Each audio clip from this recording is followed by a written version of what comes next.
2020ರಲ್ಲಿ ಶುರುವಾದ ಆದಿ ಮತ್ತೆ ನಿಧಿಯ ಪ್ರೇಮ ಕತೆ ಈಗ ತನ್ನ ಅಂತಿಮ ಘಟ್ಟಕ್ಕೆ ಬಂದು ತಲುಪಿದೆ. ಯುಗಾದಿ ಹಬ್ಬದ ಪ್ರಯುಕ್ತ ಬಿಡುಗಡೆಯಾಗಿರುವ ಲವ್ ಮಾಕ್ಟೇಲ್ 3 ಈ ಫ್ರಾಂಚೈಸ್ ನ ಕೊನೆಯ ಭಾಗ. ಈ ಬಾರಿ ಡಾರ್ಲಿಂಗ್ ಕೃಷ್ಣ ಅವರು ಪ್ರೇಮ ಕಥೆಯ ಬದಲು ಅಪ್ಪ ಮಗಳ ಬಾಂಧವ್ಯದ ಕಥೆಯನ್ನ ಹೊತ್ತು ತಂದಿದ್ದಾರೆ ಅಂತಾನೆ ಹೇಳ್ತೀನಿ. ಈ ಸಿನಿಮಾವನ್ನ ಎರಡನೇ ಭಾಗ ಎಲ್ಲಿಗೆ ನಿಂತಿತ್ತು ಅಲ್ಲಿಂದನೇ ಅಚ್ಚುಕಟ್ಟಾಗಿ ಮುಂದುವರಿಸಿದ್ದಾರೆ. ಆದಿ ಒಂದು ಹೆಣ್ಣು ಮಗುವನ್ನ ದತ್ತು ಪಡೆದು ಅದಕ್ಕೆ ತನ್ನ ಪ್ರೀತಿಯ ನಿಧಿ ಎಂಬ ಹೆಸರನ್ನೇ ಇಡ್ತಾನೆ. ಒಬ್ಬ ಸಿಂಗಲ್ ಪೇರೆಂಟ್ ಆಗಿ ಆದಿ ಆ ಮಗುವನ್ನ ಹೇಗೆ ಬೆಳೆಸ್ತಾನೆ, ಆ ಮಗಳು ಬಂದ್ಮೇಲೆ ಅವನ ಬದುಕು ಹೇಗೆ ಬದಲಾಗುತ್ತೆ, ಮತ್ತೆ ಮಗಳಿಗಾಗಿ ಅವನು ಎದುರಿಸೋ ಕಾನೂನಾತ್ಮಕ ಹಾಗೆ ಭಾವನಾತ್ಮಕ ಸವಾಲುಗಳೇ ಈ ಚಿತ್ರದ ಒಂದು ಕೋರ್ ಪ್ಲಾಟ್ ಆಗಿದೆ. ಚಿತ್ರದ ಅತಿ ದೊಡ್ಡ ಶಕ್ತಿ ಅಂತಂದ್ರೆ ಅದು ಆದಿ ಮತ್ತೆ ಮಗಳ ನಡುವಿನ ಕೆಮಿಸ್ಟ್ರಿ ಅಂತಾನೆ ಹೇಳ್ಬೋದು. ಶಾಲೆಯ ತರಲೆಗಳು ಮತ್ತೆ ಮನೆಯ ಸನ್ನಿವೇಶಗಳು ತುಂಬಾ ರಿಫ್ರೆಶಿಂಗ್ ಆಗಿದಾವೆ. ಒಬ್ಬ ಪುರುಷ ಒಬ್ಬಂಟಿಯಾಗಿ ಒಂದು ಹೆಣ್ಣು ಮಗುವನ್ನ ದತ್ತು ಪಡೆದಾಗ ಎದುರಿಸುವಂತ ಕಾನೂನಾತ್ಮಕ ಸವಾಲುಗಳನ್ನ ಮತ್ತೆ ಅದರ ಎಥಿಕಲ್ ಅಂಶಗಳನ್ನ ಇಲ್ಲಿ ತುಂಬಾ ಪ್ರಾಮಾಣಿಕವಾಗಿ ತೋರಿಸಿದ್ದಾರೆ. ಎಲ್ಲಕ್ಕಿಂತ ಹೆಚ್ಚಾಗಿ ಮಗಳ ಪಾತ್ರದ ಡೆಪ್ತ್ ತುಂಬಾ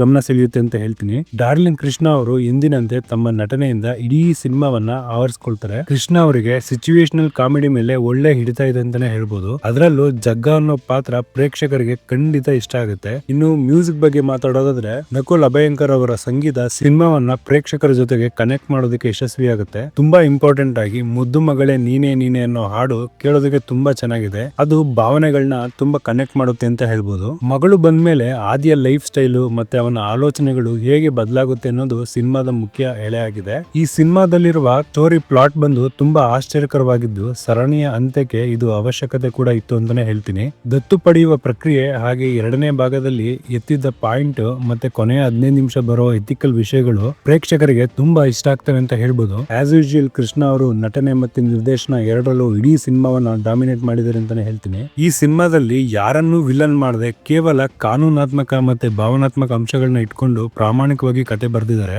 ಸಿನಿಮಾ ಸ್ವಲ್ಪ ಸ್ಲೋ ಅನ್ನಿಸಬಹುದು ಫಸ್ಟ್ ಹಾಫ್ ನಲ್ಲಿ. ಶಾಲೆ ಮನೆ ಮತ್ತೆ ಮೀಟಿಂಗ್ ಗಳ ದೃಶ್ಯಗಳು ಪದೇ ಪದೇ ಬರೋದ್ರಿಂದ ಸ್ವಲ್ಪ ಲ್ಯಾಗ್ ಅನಿಸ್ತಾ ಇರುತ್ತೆ. ಹಾಗೆ ಸಿನಿಮಾ ಶುರುವಾಗಿ ಸ್ವಲ್ಪ ಹೊತ್ತಿನಲ್ಲೇ ಕತೆ ಒಂದೇ ಕಡೆ ನಿಂತಿದೆ ಅನ್ನೋ ಭಾವನೆ ಕೂಡ ಬರುತ್ತೆ. ಹೊಸ ಪಾತ್ರಗಳ ಎಸ್ಟಾಬ್ಲಿಷ್ಮೆಂಟ್ ಗೆ ಹೆಚ್ಚಿನ ಟೈಮ್ ಕೊಡಬೇಕಾಗಿತ್ತು ಅಂತ ನನ್ಗನ್ನಿಸ್ತು. ಈ ಚಿತ್ರದ ಕ್ಲೈಮ್ಯಾಕ್ಸ್ ತುಂಬಾ ಎಮೋಷನಲ್ ಆಗಿದೆ. ಆದ್ರೂ ಮುಂದೆ ಏನಾಗುತ್ತೆ ಅಂತೇಳಿ ಈಸಿಯಾಗಿ ಊಹೆ ಮಾಡಬಹುದು. ಕ್ಲೈಮ್ಯಾಕ್ಸ್ ನಲ್ಲಿ ಎಮೋಷನ್ಸ್ ಸರಿಯಾಗಿ ಪ್ರೇಕ್ಷಕರಿಗೆ ಕನೆಕ್ಟ್ ಆಗೋದಕ್ಕೆ ಇನ್ನೊಂದ್ ಸ್ವಲ್ಪ ಸಮಯ ಕೊಟ್ಟಿದ್ರೆ ಚೆನ್ನಾಗಿರೋದು ಅಂತ ನನ್ಗನ್ನಿಸ್ತು. ಮೊದಲನೇ 2 ಭಾಗಗಳು ರೋಮ್ ಕಾಮ್ ಝೋನ್ ನಲ್ಲಿದ್ರೆ ಈ 3ನೇ ಭಾಗ ಸ್ವಲ್ಪ ವಿಭಿನ್ನವಾಗಿದೆ. ಇದು ಲವ್ ಮಾಕ್ಟೇಲ್ ಶೀರ್ಷಿಕೆಯಿಂದ ಸ್ವಲ್ಪ ದೂರನೇ ಉಳಿದಿದೆ ಅಂತ ಹೇಳ್ತೀನಿ. ಒಟ್ಟಾರೆಯಾಗಿ ಹೇಳ್ಬೇಕಂದ್ರೆ ಲವ್ ಮಾಕ್ಟೇಲ್ 3 ಆದಿ ಎಂಬ ಪಾತ್ರಕ್ಕೆ ಒಂದು ತೃಪ್ತಿದಾಯಕ ಮತ್ತೆ ಗೌರವಯುತವಾದ ಅಂತ್ಯವನ್ನ ಕೊಡೋದ್ರಲ್ಲಿ ಯಶಸ್ವಿಯಾಗಿದೆ. ಇದೊಂದು ಸರಳ, ಸುಂದರ ಮತ್ತೆ ನೇರವಾದ ಸಿನಿಮಾ. ನೀವು ಲವ್ ಮಾಕ್ಟೇಲ್ ಫ್ರಾಂಚೈಸ್ ನ ಅಭಿಮಾನಿಯಾಗಿದ್ರೆ ಅಥವಾ ಫ್ಯಾಮಿಲಿ ಜೊತೆ ಒಂದು ಎಮೋಷನಲ್ ಸಿನಿಮಾ ನೋಡ್ಬೇಕಂತಿದ್ರೆ ಈ ಮೂವಿನ ಖಂಡಿತ ನೀವು ನೋಡಬಹುದು. ಸೊ ಇದಾಗಿತ್ತು ಲವ್ ಮಾಕ್ಟೇಲ್ 3 ಚಿತ್ರದ ವಿಮರ್ಶೆ. ನೀವೇನಾದ್ರೂ ಈ ಸಿನಿಮಾ ನೋಡಿದ್ರೆ ನಿಮ್ಮ ಅಭಿಪ್ರಾಯವನ್ನ ಕಮೆಂಟ್ ಬಾಕ್ಸ್ ನಲ್ಲಿ ತಿಳಿಸಿ.